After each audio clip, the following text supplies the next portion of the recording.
안녕하세요. 로투데이 스페셜 정순영입니다. 갑자기 날씨가 추워지면서 이제 겨울 추위가 시작됐습니다. 한 주간 대한민국을 달군 따끈따끈한 소식들로 로투데이 스페셜 시작해보겠습니다. 직장 내 갑질, 어제 오늘 일이 아니지만 법률방송이 찾아낸 사례들은 심각한 수준이었습니다. 노예 계약서를 작성하고도 적반 하장식으로 나오거나 관행이라는 이제 식상하기까지 한 단어로 갑질을 정당화시키는 업체들의 숨겨진 이야기를 고발합니다.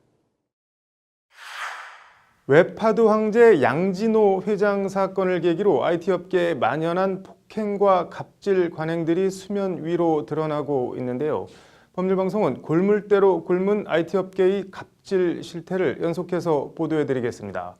오늘은 먼저 직원 수가 20명 넘는 한 IT 업체의 말 그대로 노예 계약서를 연상케 하는 황당한 근로계약서와 폭행 등을 고발합니다. 김태현 기자가 이 업체에 근무했던 직원들을 만나 얘기를 들어봤습니다. 20대 후반 웹디자이너 박모 씨가 지난 2014년 국내 한 IT 업체와 작성한 근로계약서입니다. 의뢰 근로시간은 휴식시간을 제외하고 1일 12시간으로 한다고 돼 있습니다. 그런데 임금 조항을 보면 갑은 을에게 근무의 대가로서 50만 원의 임금을 지급한다고 써 있습니다. 그러면서 급여는 전월 15일부터 당월 15일까지의 분을 1개월분의 급여로 계산한다고 돼 있습니다.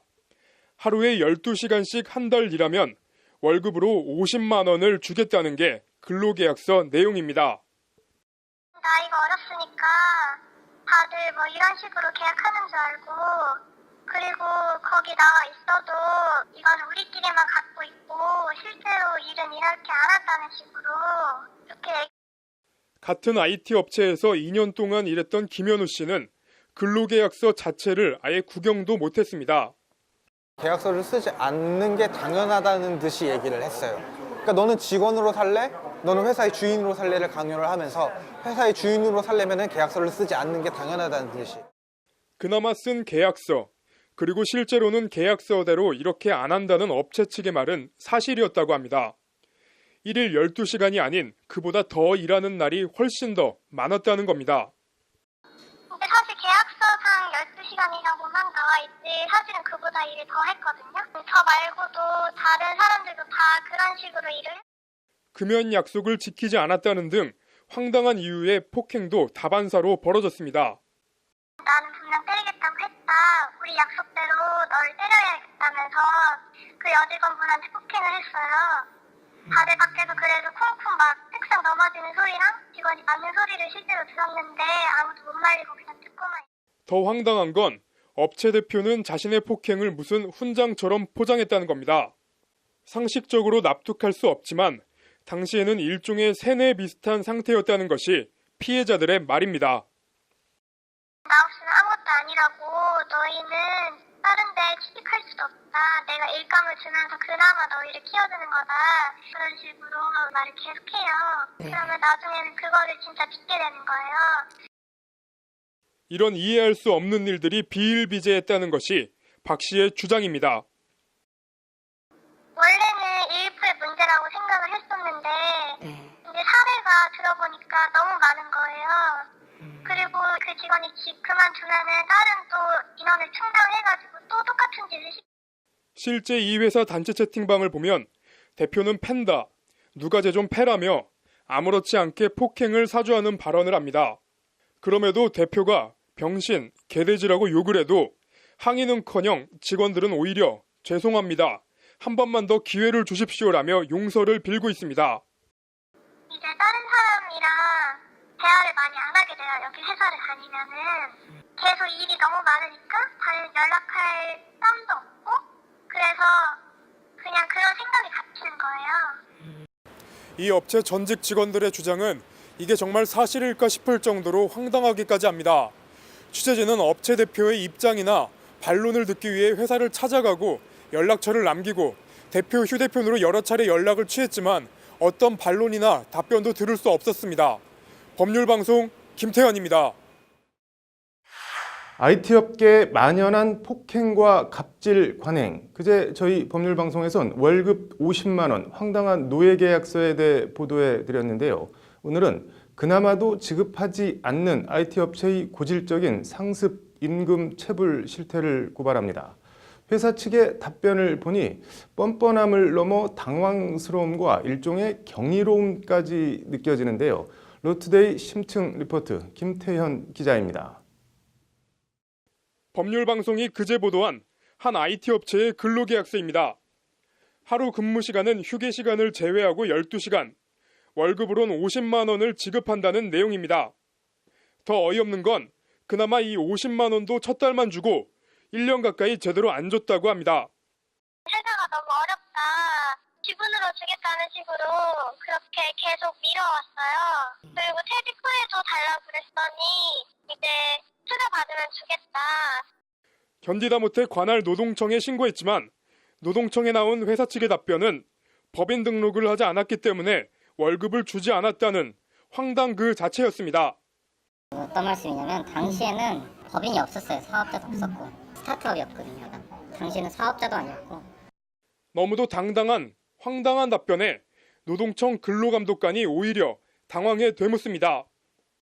사업자가 아니었던 게 무슨 말씀이세요? 그러니까 뭐 사업자, 법인, 뭐 이런 사업자 등록증 이런 서류 등이 당시에는 전혀 없었습니다. 사업자 등록을 안 해서 월급을 안 줬다는 회사. 상황을 어느 정도 파악한 근로감독관이 먼저 월급 50만 원 근로계약서에 근로기준법 최저임금 위반을 지적하지만 말 그대로 속이의 경일기입니다. 사실 임금 월 50만 원이라는 건 말이 안 맞는 것 같아서.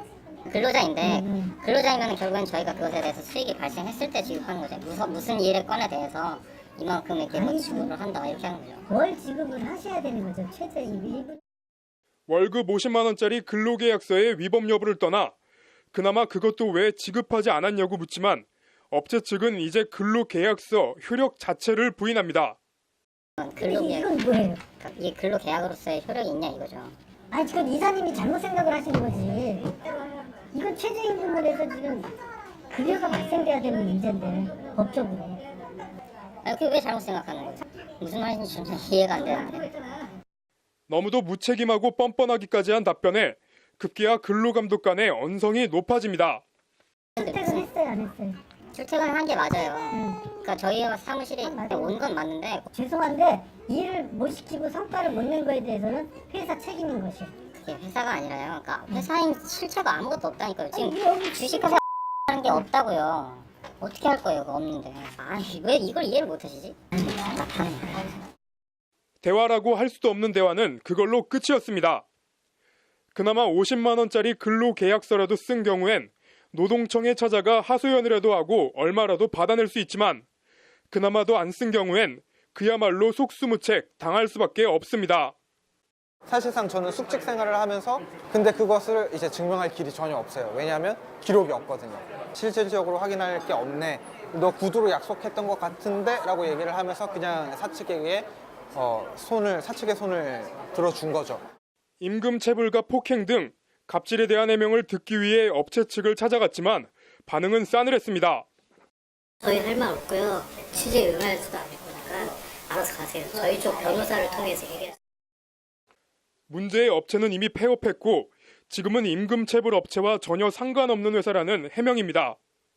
하지만 이 업체에서 건네준 이사라는 직함을 가진 또 다른 관계자의 말은 다릅니다. 관계가 있고요. 계약서를 쓰신 분에 대해서는 잘 알고 계시겠지만 돈이 지급이 되었고요. 되어가고 있고요. 문제는 이렇게 애초 법인 설립 신고를 안 했거나 기존 법인 폐업 신고를 하고 다른 법인을 설립했을 경우 회사를 상대로 딱히 법적으로 뭘 어떻게 할 수가 없다는 점입니다. 법인이면 안 되죠. 회사가 없어지면. 법인이면은 민사소송도 사람이 죽으면은 아무것도 못해요. 법인도 폐업하고 없어져 버렸으면은 대상이 없어져 버린 거잖아요. 소송 대상이. 몰라서도 당하고 알고도 당하는 IT 업계 불공정 갑질. 법과 제도에 구멍을 틈탄 업체들의 갑질에 IT 업계 노동자들의 한숨만 깊어지고 있습니다. 법률방송 김태현입니다.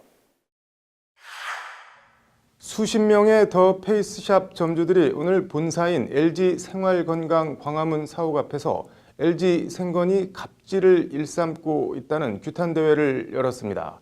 지난달 25일 여의도 LG 트윈타워 앞 1차 시위에 이어 두 번째 시위인데 장사하기도 바쁜 점주들이 거리로 나선 이유가 뭔지 들어봤습니다.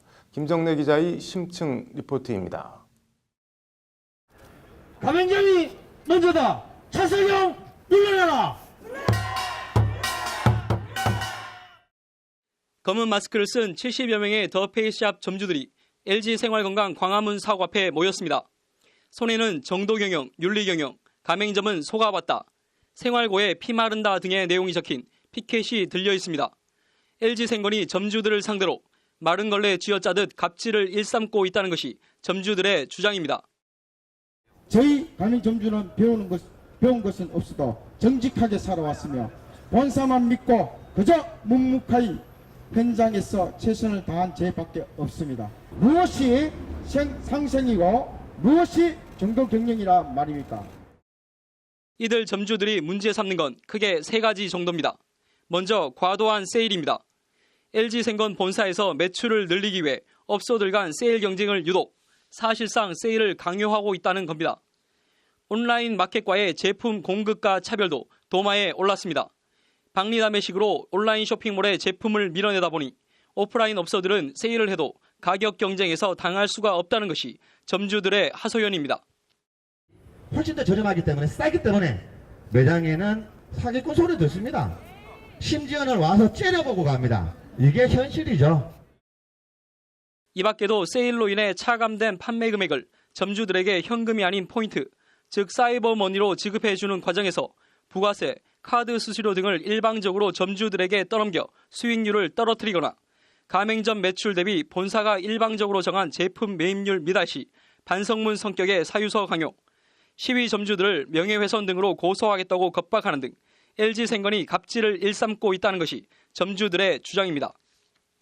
이에 점주들은 공정이나 검찰 등 사정기관이 나서 LG생건의 갑질을 처벌해달라고 촉구했습니다. 아직까지 똑같이 하고 있는 얘기죠. 정도경영 실천하고 있고 상생경영을 실천하고 있다. 그래서 저희는 공정거래위원회를 통해서 제소를 통해서 점주들의 이 같은 주장에 대해 LG생건은 법률 방송에 브랜드 이익을 해치는 허위사실 유포, 법인과 개인의 명예훼손 등의 위법 행위에 대해서는 사실관계를 기반으로 필요한 법적 조치를 취할 것이라는 입장을 밝혔습니다. 회사 입장이 뭐 달라진 게 있습니까? 기본적으로 똑같은 거여서 우리도 뭐 크게 바뀐 거는 없는 걸로 같아요. 네. 지난 2013년 949억 원이던 더 페이스샵의 영업이익은 2015년 734억 원으로 줄었고 작년엔 241억 원으로 주저앉는 등 급감하는 추세입니다. 지난 집회 이후에도 회사 측 경영에 변함이 없었다, 제품을 단종시키려는 등 회사가 우리를 고사시키려고 하면서 겉으론 협의회와 상생하고 있다는 말만 반복하고 있다는 게 가맹점주들의 주장입니다. 그러나 LG생활건강은 이번에도 묵묵부답으로 대응할 것을 예고해 갈등의 골은 깊어질 전망입니다. 법률방송 김정래입니다. 갑질 규탄 집회 얘기 하나 더 전해드리겠습니다. 이번에는 웹툰 만화가들에 대한 업체의 갑질 얘기입니다. 핏발기라고 표현을 하던데 웹툰 작가들의 기자회견 현장에 김태현 기자가 다녀왔습니다. 문화산업계 만연한 불공정행위 뿌리 뽑자. 작가는 언제 죽는가? 작품을 빼앗겼을 때다. 일본 유명 애니메이션 원피스의 대사를 피켓으로 옮겨 적은 10여 명의 웹툰 작가들이 시위를 벌이고 있습니다. 국내 최대 유료 웹툰 레진코믹스 대표가 미성년자 작가의 저작권을 편취하는 등 갑질을 일삼고 있다는 겁니다. 만 17세에 불과한 어린 작가 지망생의 수익도 편취해온 사실이 뒤늦게 밝혀졌습니다. 이에 피해 작가가 항의하자 네가 어려서 잘 모르나 본데 이게 업계 관행이다. 그 밖에도 돈이 안 된다는 등의 이유로 만화가 연재되는 플랫폼을 갑자기 폐쇄하거나 저항하는 작가들의 블랙리스트를 만들어 불이익을 주는 등 우월한 지위를 이용한 갑질이 일상적으로 자행됐다는 것이 이들의 주장입니다. 사상 초유의 작가 블랙리스트를 만들어서 프로모션을 제공해주지 않는 등, 그리고 나쁜 소문을 퍼뜨리기도 하는 등 이런 유치한 짓거리를 이런 일상적인 갑질이 레진 코믹스만의 문제가 아니고 문화 콘텐츠 업계 전반에 만연하다는 것이 이들의 주장입니다. 이른바 웹툰이나 웹소설 등 컨텐츠를 제공하겠다는 작가들은 부지기수로 많은데 작품이 실릴 플랫폼은 한정돼 있으니 자연스레 갑을관계, 갑질이 횡행한다는 겁니다. 저작권에 대한 어떤 부당한 부분을 요구를 갖다 하더라도 그것을 쉽게 거부하거나 그 부분에 대한 반론을 제기하기가 좀 어려운 그런 환경이. 업계의 관행이라며 작가들의 저작권을 편취한 회사. 작가들은 공정위에 업계에 만연한 불공정 거래를 강력히 조사하고 처벌해달라고 요구했습니다. 법률방송 김태환입니다. 이어서 법조계 소식 전해드리겠습니다. 직장인 10명 중 3명이 지속적인 직장 내 괴롭힘을 당하고 있다는 실태 조사 결과가 나왔습니다. 감정노동 전국노동네트워크 회원들이 오늘 오전 국회 앞에서 이 같은 조사 결과를 발표하고 이른바 직장 내 괴롭힘 방지법 국회 통과를 촉구하는 기자회견을 열었습니다. 현장의 목소리를 이현무 기자가 담아왔습니다. 우리나라 직장인 10명 중 3명은 지속적인 직장 내 괴롭힘에 시달리고 있는 걸로 조사됐습니다. 감정노동 전국 네트워크가 지난달 직장인 1,078명을 상대로 한 설문조사 결과입니다. 설문엔 유럽에서 통용되는 노르웨이 버겐대학 세계 따돌림 연구소가 개발한 설문지가 이용됐습니다. 모욕, 조롱, 빈정거림, 업무 배제나 과도한 업무 등 22개 항목 중 주 1회 이상 6개월 이상 경험했을 때 직장 내 괴롭힘 피해자로 분류됩니다. 조사 결과 전체 응답자의 27.8%가 피해자로 나타났습니다. 하나의 스트레스가 또 하나의 스트레스에 영향을 줄 수 있는 가능성은 매우 높습니다. 고객으로 인한 감정 손상의 문제보다 회사가 보호하지 못하는 문제로 인한 손상 문제가 훨씬 심각한 것으로 나타났고, 직장갑질 119의 2018년 직장갑질 조사 결과 발표에서도 총 68개 조사 항목 중 17개 항목에서 심각한 위험 수준으로 나타났습니다. 중소기업보다는 대기업에서, 비수도권보다는 수도권이, 근무 기간이 길수록 직장 내 갑질이 심한 것으로 조사됐습니다. 정상적인 사회라면 0점이 나와야 되는 게 정상인 건데 35점이라는 점수가 나왔다는 것은 직장 한 10개의 직장 중에 3, 4개의 회사에서 불법이나 괴롭힘 행위들이 만연해 있다는 것을 의미합니다. 관련해서 국회엔 지위 등을 이용해 신체적 정신적 고통을 줘서는 안 된다는 내용을 골자로 하는 근로기준법 개정안 등 여러 건의 직장 괴롭힘 방지법이 발의돼 있습니다. 그러나 관련 법안들은 야당의 반대로 법사위 문턱을 넘지 못하고 있다는 것이 기자회견 참가자들의 성토입니다. 직장 괴롭힘이 개념과 정의가 불분명하다는 이유였는데 이는 사업주들의 주장을 대변하는 것 말고는 달리 설명이 불가능하다. 참가자들은 나아가 현재 개정안은 직장 내 괴롭힘 처벌 규정이 없어 실효적 방지책이 못 된다며 추가 보완 입법을 요구했습니다. 노동자는 일하러 출근하지 각종 폭언, 폭행, 괴롭힘 등 갑질, 괴물을 만나러 출근하는 게 아니라는 게 그들의 주장입니다. 직장 내 괴롭힘 방지법에 국회가 향후 어떤 식으로 대응할지 주목됩니다. 법률방송 이현무입니다. 네, 참여연대 행정감시센터가 오늘 고위공직자 퇴직 후 재취업 심사 행정정보 공개 소송을 냈습니다. 20플러스 김정래 기자가 나와 있습니다. 김 기자, 오늘 기자회견을 열었다고 하는데 어떤 내용인가요? 네, 참여연대는 고위공직자가 퇴직하면서 퇴직 전 업무와 연관된 대기업에 불법 취업하는 사례가 여전하다고 보고 인사혁신처에 관한 심사를 어떻게 했는지 좀 보자면서 지난 8월 정보 공개를 청구했는데요. 인사혁신처가 업무 수행 저해 우려 등을 이유를 들어서 관련 자료를 공개하지 않고 이 신청마저 거부하자 이에 오늘 정식으로 행정법원에 정보 공개 행정소송을 낸다는 기자회견을 연 겁니다. 기자회견은 오늘 오전 11시에 열렸고 소장은 오후 3시 반쯤 접수했다고 합니다. 관련 자료 요청했던 부서들 어떤 부서들인가요? 네. 국세청과 공정거래위원회, 금융위원회, 금융감독원 일단 이렇게 네 곳입니다. 경제검찰로 불리는 등 재계와 금융권에서는 이른바 저승사자로 불리는 그 막강한 기관들입니다. 현행 공직자윤리법에 따르면 인허가 및 수사 등 특정 업무를 수행하는 5에서 7급 공직자를 포함해서 4급 이상 공직자는 퇴직 후 3년 이내에 퇴직 전 5년간 소속된 부서 업무와 관련성이 높은 기관에 취업하지 못합니다. 그런데 참여연대 발표에 따르면 2014년에서 2017년 사이 취업 제한 심사를 받은 퇴직 공직자 93%가 취업 가능 결정을 받았는데 그 과정이나 경위를 좀 보자. 이런 취지로 정보 공개를 청구했다가 거부당한 사안입니다. 네. 뭐 기업들 입장에서는 데려가고 싶을 만도 한데 인사혁신처가 정보 공개를 거부한 사유는 어떻게 되나요? 네, 크게 두 가지 정도가 있습니다. 네. 심사 대상자의 인적 사항 등 민감한 개인 정보를 포함하고 있다는 이유가 하나고요. 네. 해당 자료가 공개될 경우에 인사혁신 업무의 공정한 수행이 영향을 받을 수 있다. 네. 지장을 초래할 수 있다. 이런 이유를 들었습니다. 네. 정부공직자윤리위원회 회의와 결정 사유는 정보공개법 관련 조항에 근거해 비공개 대상이라는 것이 그 이유입니다. 네. 뭐 비공개 사유들이 그렇게 설득력이 있어 보이지는 않는데 참여연대 반응은 어떤가요? 네, 말씀하신 대로 말도 안 된다는 이유라는 입장입니다. 네. 고려하는 것은 취업해도 좋다는 결론에 이르게 된 심사 논의 과정과 경위이지 네. 개인정보가 아니라는 겁니다. 네. 정보공개 거부 처분 취소 소송을 제기한 최용문 변호사의 말을 들어보겠습니다. 네. 내부 검토 자료로서 회의 자료임으로써 공개를 못한다라는 이유에 대해서는 대법원 판결에 의하면 이미 검토가 끝나고 외부로서 표명이 된 자료들은 더 이상 내부 검토 자료가 아니기 때문에 공개가 되어야 한다라는 취지로 판시를 하고 있기 때문에. 그래서 뭐 참여연대가 요구한 정보 공개 목록은 어떻게 되나요? 네, 우선 취업 심사 대상자들이 제출한 취업 제한 여부 확인 요청서와 네. 취업 승인 신청서가 있고요. 네.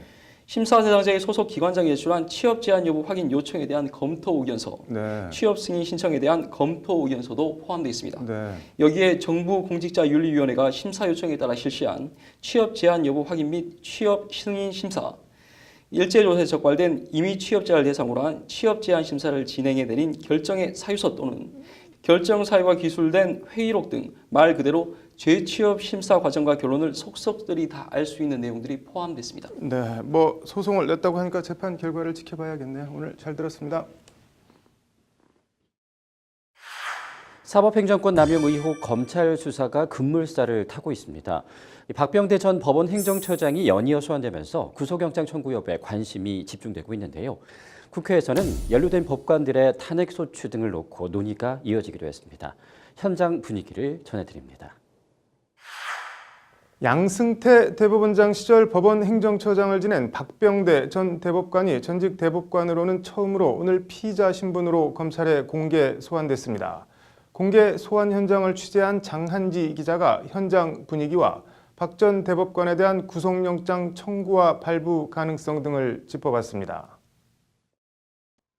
피의자 신분으로 검찰 포토라인에 선 박병대 전 대법관의 표정은 착잡해 보였습니다. 이번 일로 많은 분들에게 심려를 끼쳐게 돼서 대단히 송구스럽게 생각합니다. 법관으로 평생 봉직하는 동안 제 나름으로는 최선을 다했고 사법행정권 남용, 재판거래, 여러 논란과 의혹에 대해선 사심없이 일했다는 말로 애둘러 부인했습니다. 법원 행정처장으로 있는 동안에도 그야말로 사심없이 일했습니다. 그렇지만 경위를 막론하고 그동안 많은 법관들이 자긍심에 손상을 입고 또 조사를 받게까지 된 데 대해서 대단히 가슴 아프게 생각하고 그럼에도 난감한 질문들이 이어지자 박 전 대법관은 입을 굳게 닫았습니다. 재판거래 등 사법농단 행위가 그럼 사법행정에 포함됐다고 생각하신 겁니까? 2분 남짓한 짧은 시간 현장에선 박병대를 구속하라는 시민단체 회원들의 카랑한 목소리가 계속 터져나왔습니다.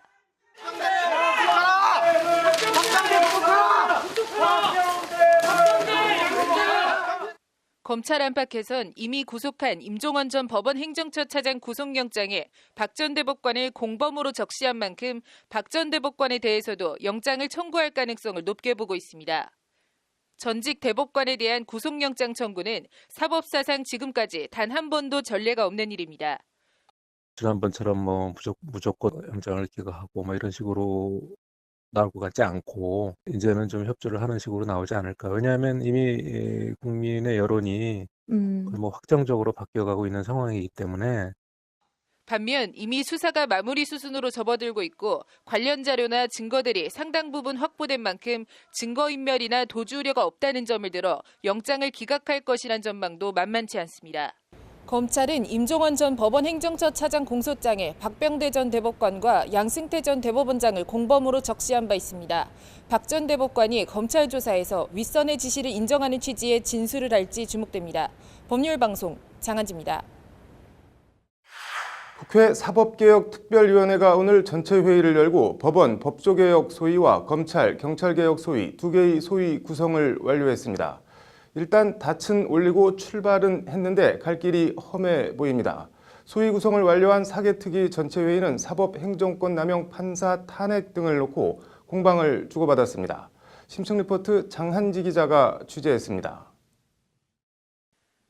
법원 행정처 권한 배분 등 사법부 개혁을 다룰 법원 법조개혁 소위는 자유한국당 간사인 윤한홍 의원을 소위원장으로 8명의 위원으로 구성됐습니다. 소위위원은 여당인 더불어민주당 3명, 자유한국당 3명, 바른미래당 1명, 무소속 1명으로 배분됐습니다. 검경 수사권 조정, 공수처 설치 등의 현안을 맡게 될 검찰 경찰개혁 소위는 바른미래당 오신환 의원을 소위원장으로 9명으로 꾸려졌습니다. 여야 위원 비율은 4대5입니다.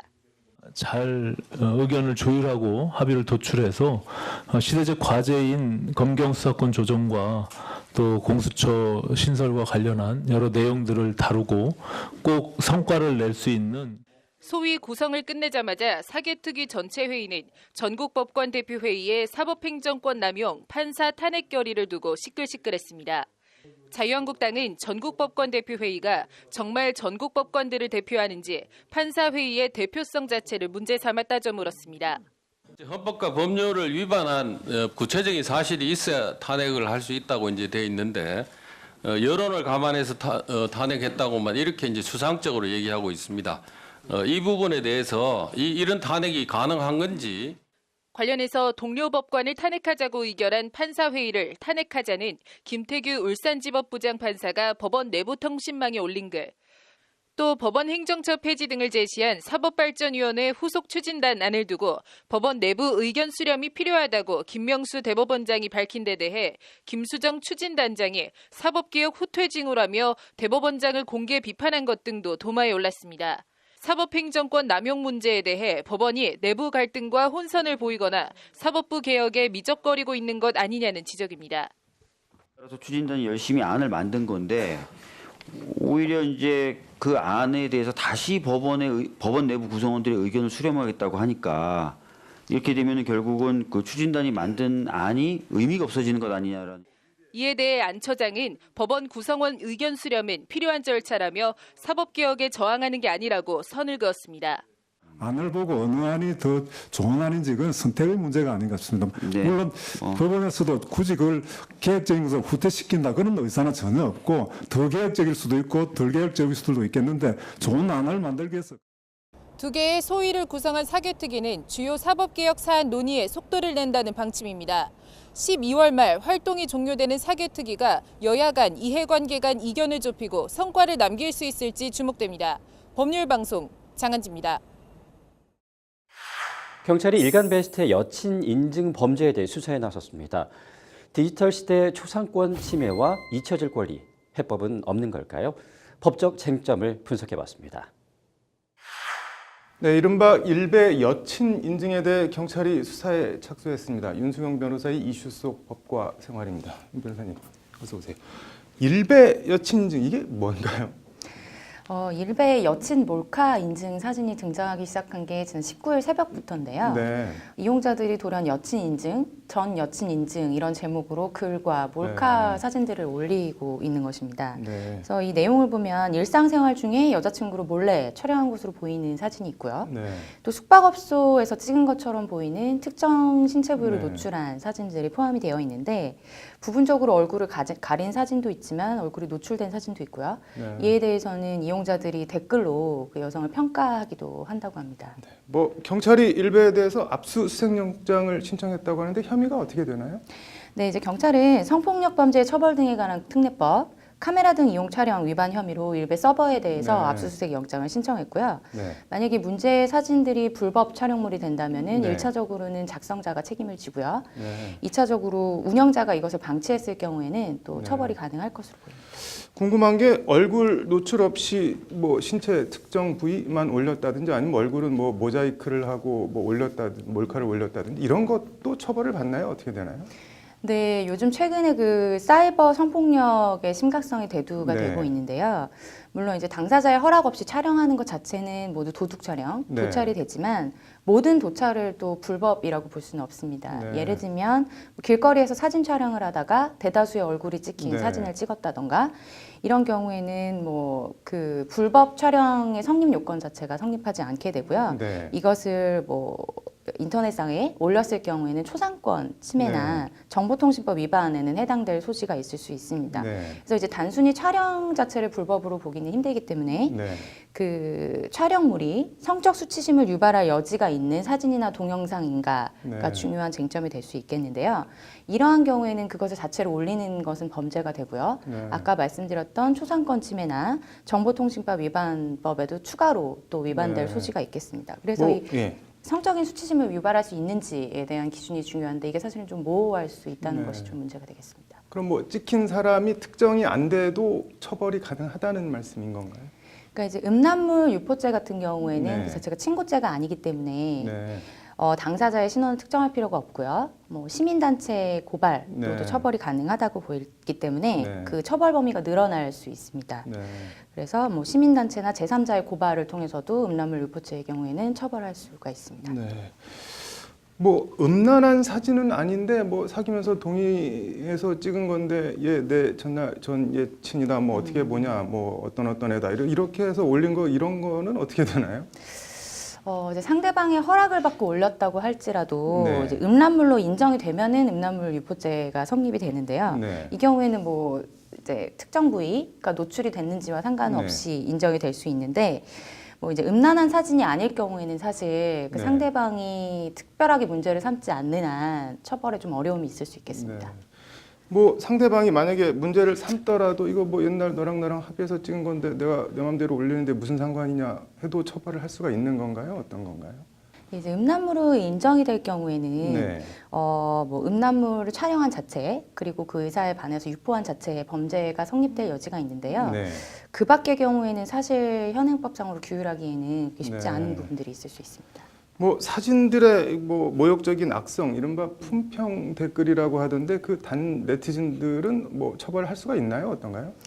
예, 이제 명예훼손이나 모욕죄 네. 같은 경우로 인정될 경우에는 이제 네. 처벌이 가능하고요. 근데 이 명예훼손이나 모욕죄는 아시겠지만 친고죄이기 때문에 네. 당사자가 고소를 해야 한다는 부분이 있고요. 네. 그런데 이 댓글이 네. 댓글 자체가 음란물로 인정될 경우 네. 그 자체 그런 경우라고 하면은 또 다른 음란물 유포죄로 네. 또 처벌할 수 있는 가능성이 있지 않을까 생각합니다. 개인적으로 뭐 이번 뭐 일베 여친 인증 뭐 이거 어떻게 보세요?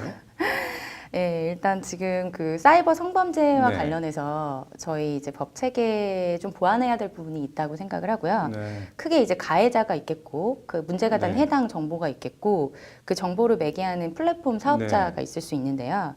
가해자의 처벌 같은 경우에도 지금 그 의사에 반해서 촬영하거나 전시 상영한 경우 5년 이하의 징역, 네. 1,000만 원 이하의 벌금을 네. 받게 되고 허락을 받았다고 하더라도 3년 이하의 징역, 500만 원 이하의 벌금이 되는데요. 네. 이것이 사실 좀 처벌이 경미한 수준이 아닌가라는 생각을 개인적으로 하고 있고요. 네. 그리고 이제 두 번째로 이 음란물을 온라인상에 유포한 경우에는 네. 그 유포한 이후의 피해가 상당히 크기 때문에 네. 그 유포된 이후에 가해자를 형사처벌한다고 하더라도 그 확산을 막는 데는 좀 한계가 있다고 생각합니다. 네. 그래서 그 플랫폼 사업자나 다운로드한 사람에 대한 처벌도 좀 고민해 볼 필요가 있지 않을까라고 네. 생각하고 있습니다. 뭐 청와대 국민청원 게시판에 엄벌청원 게시 이틀 만에 15만 명 가까이 동참했다고 하는데 경찰 수사 지켜봐야겠네요. 오늘 잘 들었습니다. 네. 네, 오늘 프레스센터 서울 외신기자 클럽에선 디지털 시대의 신초상권이라는 주제로 토론회가 열렸다고 하는데요. 장한지 기자가 다녀왔습니다. 장 기자, 언론중재위원회 주최로 열렸던데 신초상권 이게 뭔가요?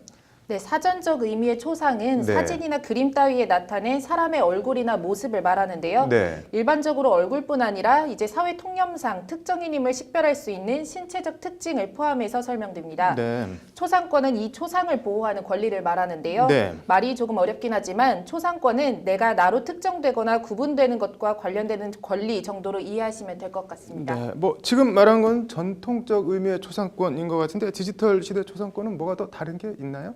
네, 예를 하나 들어보겠습니다. 네. 박근혜 정부 국정원이 정권에 비판적이었던 배우 문성근 씨, 김여진 씨의 이제 각자 누드 합성 사진을 만들어서 공화국 인민배우라는 식으로 유포했었는데요. 네. 이 사진은 문성근 씨와 김여진 씨의 초상권을 침해한 것일까요, 아닐까요? 아, 네. 네, 얼굴은 문성근, 김여진 씨가 맞지만 네. 실제 문성근, 김여진 씨는 아닙니다. 네. 일종의 딜레마 상황이라고 할 수 있는데요. 네. 확실한 건 초상권의 보호 법익이라고 할 수 있는 네. 문성근, 김여진 씨의 이른바 인격권이 침해당했다는 점은 분명하다는 겁니다. 네. 이게 뭐 디지털 시대 신초상권 이게 뭐 개념보다는 어떤 현상으로 접근해서 봐야 한다는 소린가요, 그러면은?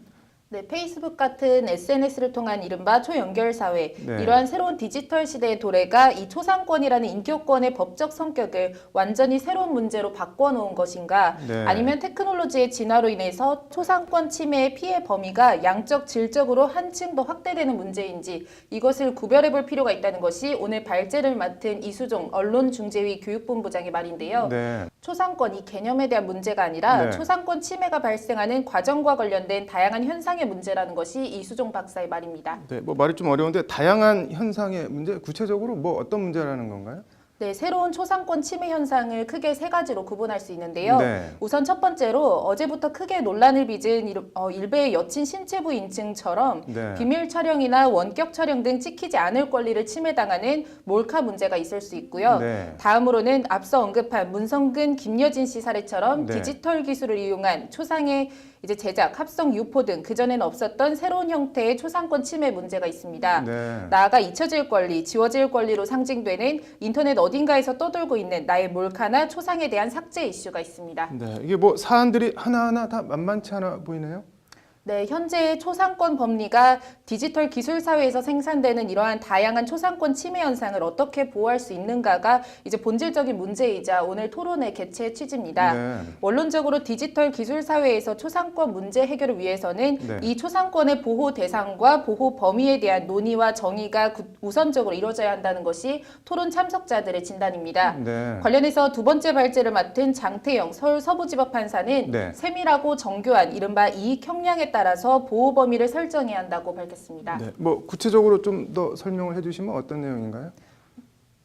네, 앞서 말씀드렸듯이 초상권의 본질적 개념이 크게 달라진 게 아니라 네. 이제 현상들이 다양하게 발현되는 것이니만큼 함부로 촬영되거나 묘사되지 않을 권리, 유포, 공표, 이용되지 않을 권리, 지워질 권리 이 세 가지 권리에 대한 실질적인 네. 보호 방안이 마련돼야 한다는 건데요.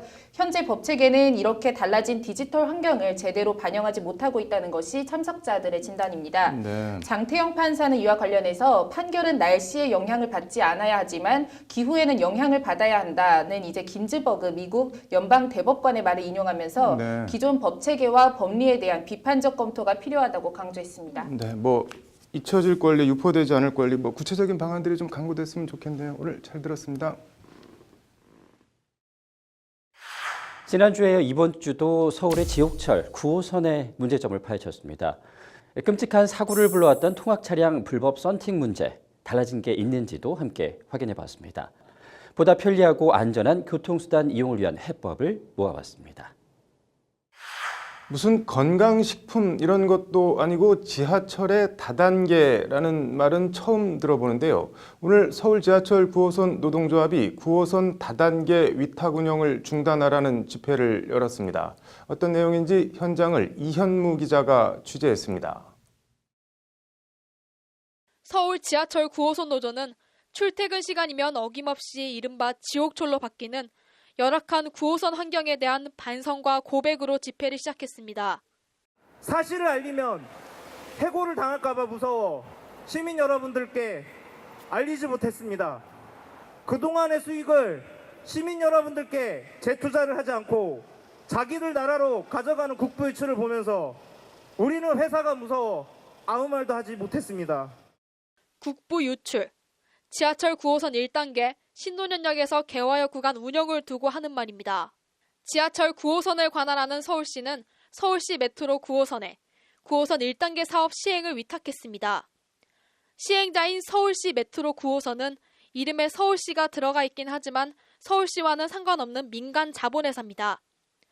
이 서울시 메트로 9호선은 9호선 운영을 서울 9호선 운영에 재위탁했습니다. 위탁의 재위탁, 말 그대로 다단계 위탁입니다. 문제는 서울 9호선 운영 대주주가 RDTA라는 프랑스계 회사라는 점입니다. 법률방송은 최근 50년 난장판 지하철 공사라는 기획 보도를 하고 있습니다. 보도에서 드러났듯 시민 교통 편의를 위한다며 수십 년째 서울 도심에서 지하철 공사판을 벌이면서도 오히려 가장 최근 건설된 지하철에 지옥철이라는 오명이 붙는 희한하고도 어이없는 현실. 서울 지하철 9호선 노조에 따르면 이는 서울시의 황당한 다단계 지하철 사업 때문입니다. 9호선은 흑자 노선입니까? 적자 노선입니까? 흑자죠. 흑자를 보는 노선입니다. 그런데 서울시는 매년 적자를 보고 있어요. 왜냐? 서울시가 시행사를 통해서 프랑스 외국 기업에게 매년 700억을 주고 있기 때문에. 그런데 프랑스 자본회사와의 이 5년 위탁 계약이 지난달 종료됐는데 서울시가 무슨 이유에선지 계약 해지 통보를 미적미적거리고 있다는 것이 노조의 주장입니다. 다단계 하청 구조를 청산하기 위한 서울시의 의지가 전혀 읽혀지지 않고 있습니다. 이명박근혜 시절 공공부문에 대한 시장화, 사유화 이것을 되돌리려는 그런 노력들이 그 어떠한 의지도 보여지지 않고 있습니다.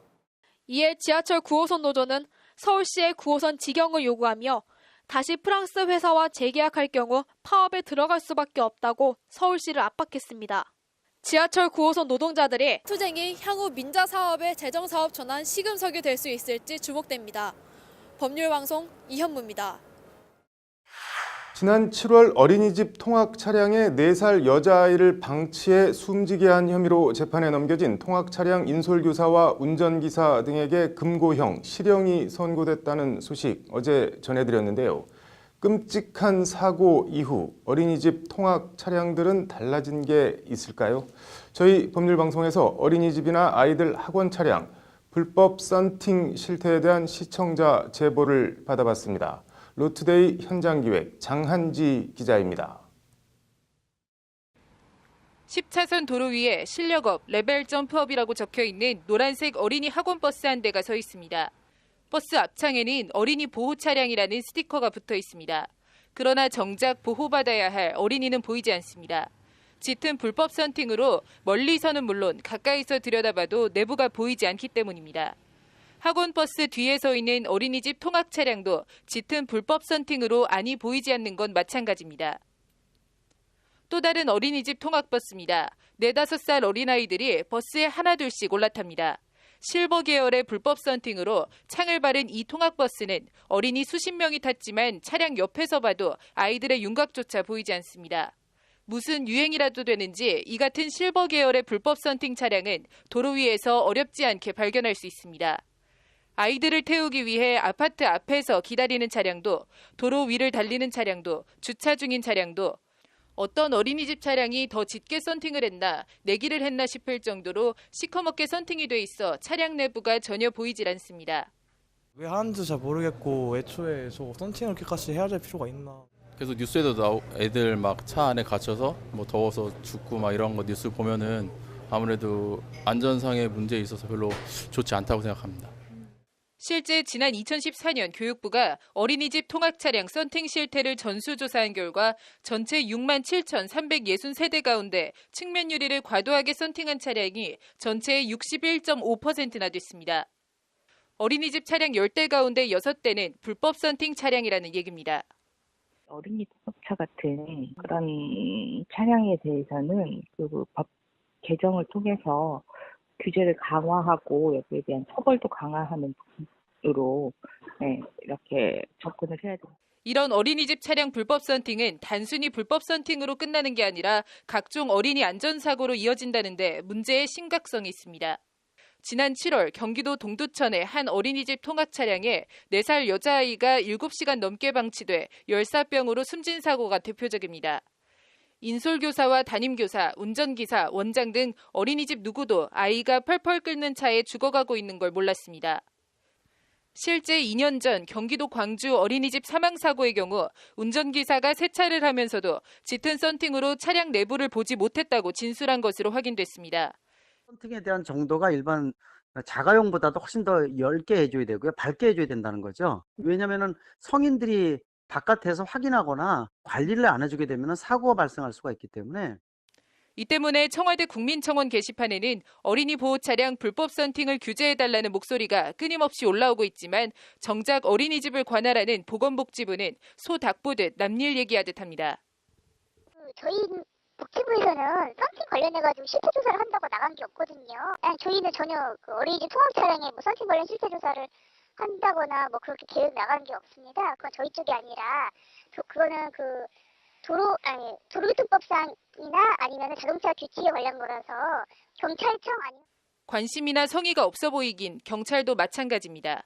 어린이 통학 차량 불법 썬팅을 떼고 싶으면 하나하나 알아서 신고하라는 식입니다. 일괄적으로 전수조사하거나 뭐 그런 건 없고요. 썬팅 기준 도로교통법에 있는데 그걸 준수하지 않는 차가 대부분이에요. 그래서 그런 상태에서 그 기준대로 다 이거를 단속할 수는 없고, 근데 아무래도 어린이 통학버스는 저번에도 좀 이슈가 되고 그러다 보니까 조금 단속할 필요성이 있다고 해서 뭐 신고 위주로 주로 단속을 중이에요. 네. 5년 전 어린이집 불법 썬팅 차량 전수 실태 조사를 하고도 이렇다 할 조치를 취하지 않은 교육부도 손을 놓고 있기는 마찬가지입니다. 우리가 작년에 썬팅 요 자료는 제가 조사하지 않았어요. 왜 없죠? 그게 법은 있지만 규제도 단속도 제거도 없는 어린이 보호 차량 불법 썬팅. 보호라는 말이 무색하게 아이들은 오늘도 차에 탔는지 아니 보이지도 않는 차량 속으로 사라지고 있습니다. 어린이집이나 유치원, 학원 같은 아이들 타는 차량만이라도 우선 불법 썬팅 필름을 제거하는 게 그렇게 어려운 일일까요? 자동차 정기검사나 어린이집 점검 나갔을 때 떼는 게 정말 그렇게 힘든 일일까요? 의지도 관심도 없는 정부 당국의 방관과 직무유기 속에 오늘도 아니 보이지 않는 불법 썬팅 차량은 아이들을 실어 나르고 있습니다. 법률방송 장한지입니다. 한 주를 뒤흔들었던 해경군 김씨 사건, 당선 무효형이 나올 수 있을까요? 무고한 사람이 특정돼 심각한 명예훼손을 불러온 골프장 동영상, 이 법적 쟁점과 전망을 변호사들의 입을 통해 들어봤습니다. 네, 이른바 해경궁 김 씨가 이재명 지사 부인 김혜경 씨가 맞다는 경찰 수사 발표에 대해 이 지사가 오늘 강력하게 부인하면서 반박했습니다. 남승환 변호사의 시사법률입니다. 남 변호사님, 먼저 경찰이 오늘 김혜경 씨를 기소 의견으로 검찰에 송치를 했죠? 네, 뭐 7개월 정도 수사를 했습니다. 네. 그 트위터 계정 뭐 08HK킴의 네. 계정주가 김혜경 씨다 이런 결론 하에 이제 기소 의견으로 송치했는데 그러다 네. 보니까 공직선거법 위반, 그다음에 명예훼손죄 등을 기소 의견으로 송치했습니다. 네. 이게 뭐 예전부터 막말이 아주 많이 올라왔던 계정인 것 같은데 뭐 어떤 내용들이 있었나요? 네, 뭐 그 문준영 씨에 대한 것, 네. 그다음에 또 뭐 일부 그 전해철 네. 전 예비 후보자 자유한국당에서 손잡았다 뭐 이런 내용 외에도 네. 세월호를 소재로 삼아서 한 네. 것들이 있고요. 이런 건 좀 듣기가 네. 아주 곤란합니다. 뭐 예를 들면 당신 딸이 꼭 세월호에 탑승해서 똑같이 당하라든가 웬만하면 냄새 나니까 딸 좀 씻기라든가 네. 뭐 이런 얘기, 또 문재인이나 와이프나 뭐 생각이 없다, 네. 뭐 문돗개, 뭐 문어벙 뭐 이런 말들이 막 나옵니다. 노무현 네. 시체 뺏기지 않으려고 했다라든가 이런 표현 등은 너무 저열해서 뭐 아주 상당히 네. 저열한 막말에 해당하는 것들이 많습니다. 이게 저런 글을 올린 그 해경궁 김 씨, 이런 네티즌이 김혜경 씨라고 경찰이 결론을 내린 근거가 그럼 어떻게 되나요? 네, 뭐 경찰은 수사의 근거를 모두 밝히지는 않았다는 네. 것이기는 한데 네. 대체로는 뭐 여러 그 뭐 4만여 건인가요? 그 네. 트위터 글을 분석하고 그다음에 카카오 스토리라고 하는 것에 올라온 시간과 사진 네. 뭐 이런 것들이 동일하다든가 이런 몇 가지들을 근거로 동일인일 수밖에 없다 이렇게 결론을 내렸다고 하고 있습니다. 뭐 이재명 지사는 아주 강력하게 오늘 반발하던데요. 네, 뭐 예전부터 사실은 나왔던 네. 얘기들이고 이에 대해서는 꾸준히 본인의 SNS, 페이스북 네. 등을 통해서 반박하고 있었는데 그럼에도 불구하고 그대로 하지 않았냐 이런 취지였고 그 트위터 계정의 주인은 제 아내가 아니다. 뭐 경찰은 내 아내가 아니라는 증거를 갖고 있으면서도 차고 넘치는데도 불구하고 아내에 해당한다고 볼 수 있는 비슷한 거 몇 가지만 들어서 기소했다. 네. 뭐 침을 뱉으려면 나한테 뱉어라. 뭐 이런 얘기들을 많이 하고 있습니다. 이런 정치 공세라는 게 결국 일을 못하게, 도정을 못하게 하려는 것 아니냐 이런 취지의 네. 반박도 하고 있습니다. 뭐 검찰이 기소하면 진위는 법정에서 가려질 텐데 만약에 김혜경 씨가 공직선거법 위반 유죄가 나면은 이 지사는 어떻게 되는 건가요? 네, 일단 당연히 먼저 떠오르는 것이 당선 무효가 되는가 여부입니다. 우리나라 공직선거법은 후보자 본인, 당선인 본인이 공직선거법 위반이나 정치자금법 위반으로 100만 원 벌금형을 받고 확정되면 당선 무효가 되고요. 선거사무장 등의 범죄 행위와 관련해서 선거사무장이나 배우자가 300만 원 이상의 벌금형을 선고받아 확정되면 마찬가지로 당선 무효가 됩니다. 이 경우에 이제 300만 원 이상의 벌금형이 선고될 수도 있는 것이기는 한데 배우자의 그 벌금형 확정으로 인한 당선 무효는 뭐 매수하거나 매수 유도하거나 또는 뭐 기부금을 받거나 정치자금법을 위반한 경우로 한정합니다. 그래서 이 경우에는 설사 300만 원 이상의 벌금형이 확정된다 하더라도 당선 무효형이 되지는 않습니다. 네, 뭐 돈과 상관이 없으니까 뭐 당선 무효랑은 상관이 없다는 말씀이신 네, 그렇습니다. 거네요. 재판 이거 뭐 전망을 해보신다면 어떻게 전개될 것 같으신가요? 네, 사실은 뭐 한 7개월간 굉장히 공방이 있어 왔던 것이고 새로운 쟁점이 나온 것 같지는 않습니다. 그런 면에서 보면 결과적으로 쟁점은 그 트위터 계정의 계정주가 누구인가 그리고 그와 관련해서 경찰이 수사 발표 때와 달리 다른 증거들이 추가로 있는가 여부이고 그런 것들을 예를 들면 뭐 트위터 본사를 통해서는 지금 확인이 불가능한 상태 아니겠습니까? 본인이 확인하지 않으니까 확인이 안 된다 이런 논리이고 이래서 결과적으로는 그 여러 가지 드러나 있는 정황 증거들 이게 직접 증거인지 간접 증거인지 또는 그 정도라면 충분히 본인이라고 인정할 만한 것인지 이런 것들을 가지고 판단할 수밖에 없어서 결과적으로 상당한 공방이 예상됩니다. 그런데 뭐 공방이 그렇게 예상되는데 만약에 이게 본인 걸로 밝혀진다면 아까 당선 무효형이 되느냐 여부와 관계없이 이런 정도의 말을 쏟아내고 이게 본인이 한 것이 아니라 배우자가 한 것이라 하더라도 그렇다면 과연 도정을 이끌어가기가 쉬울 것인가 하는 얘기는 하지 않을 수 없습니다. 뭐 아무튼 재판을 지켜봐야겠지만 경찰이든 이 지사든 어느 한쪽은 치명상을 입을 수밖에 없겠네요. 오늘 잘 들었습니다.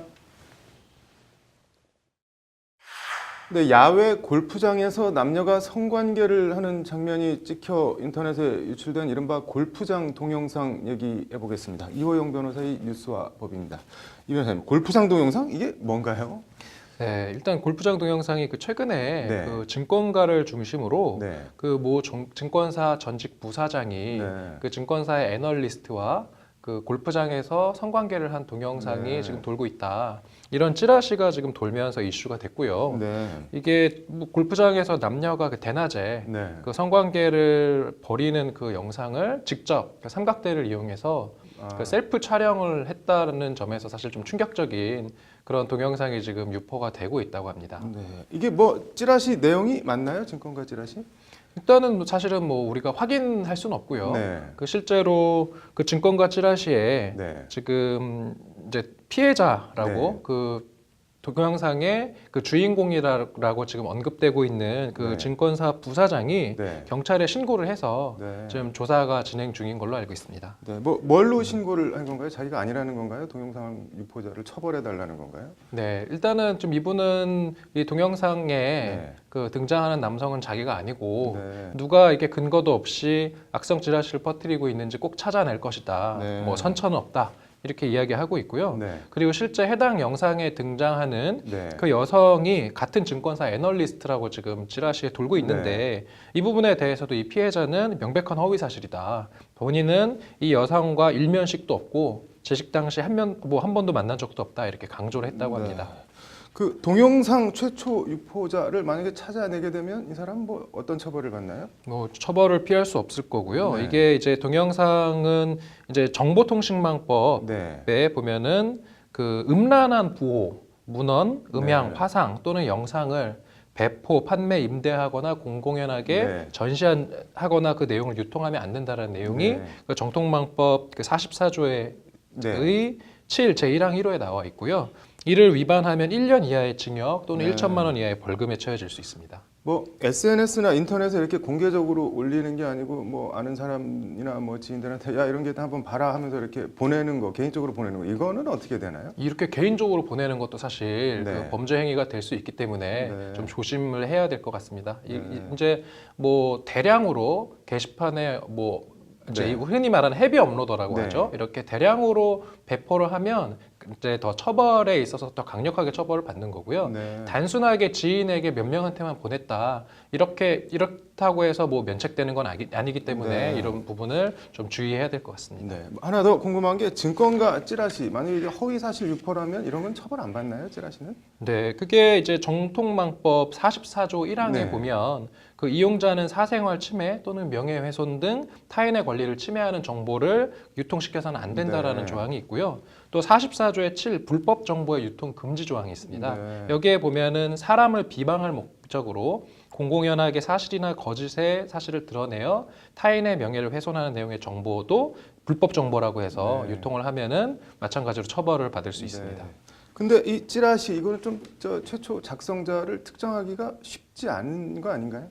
이런 이제 온라인에서 네. 특히 이제 SNS 서비스라고 하잖아요. 네. 카카오톡이라든지 아니면은 뭐 라인 메신저 같은 것 이런 것들을 통해서 어떤 불법 정보가 네. 이렇게 방대하게 유통되는 경우는 어떤 식으로 수사를 하냐면 네. 지금 현재 그 정보를 가지고 있는 사람들의 네. 그 SNS로부터 이 정보가 어디서로부터 전송을 받았는지를 계속 역추적을 네. 해가거든요. 네. 그래서 역추적을 계속 하다 보면 최초 유포자가 사실 뭐 발견되는 거는 그렇게 불가능한 일은 아니기 때문에 네. 아마 조만간 그 최초 유포자를 네. 이제 발견을 해서 이에 대한 수사를 진행할 수 있을 것으로 보입니다. 네, 아무튼 뭐 동영상 유포자도 유포자지만 이런 무책임한 카더라 찌라시는 진짜 좀 없어졌으면 좋겠네요.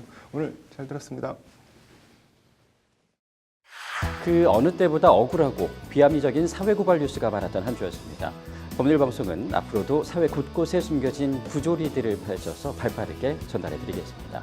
루스데이 스페셜 오늘은 여기까지입니다. 고맙습니다.